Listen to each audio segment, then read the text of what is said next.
Hello बच्चों, यहाँ पे मैं दे रखा है let A be the set of all students in a school और एक रिलेशन दे रखा है R which is defined on the set A. और वो जो रिलेशन है वो कुछ इस तरह से कि A relates to B if A and B have same teacher. हमें बताना है कि रिफ्लेक्सिव है, सिमेट्रिक है, ट्रांजिटिव है कि इक्विवेलेंस है। तो सबसे पहले हम लोग देखते हैं ए रिलेटेड टू बी, और जो रिलेशन है वो ये है कि a and B have same teacher, right.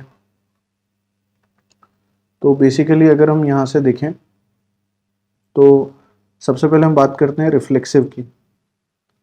तो रिफ्लेक्सिव क्या होता है?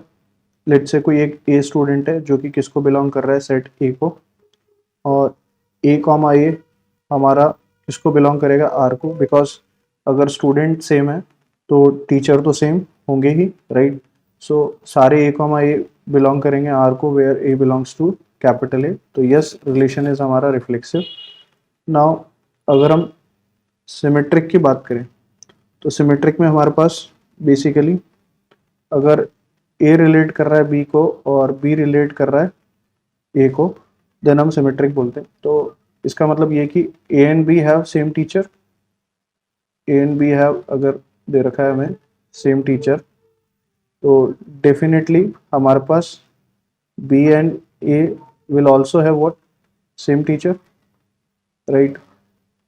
तो यानी ये हमारा जो रिलेशन है वो सिमेट्रिक भी है, रिफ्लेक्सिव भी है। Now will check about transitive. तो ट्रांजिटिव के लिए बेसिकली हमारे पास ले लेते हैं A and B have same teacher, right. Then we have B and C also have what, same teacher.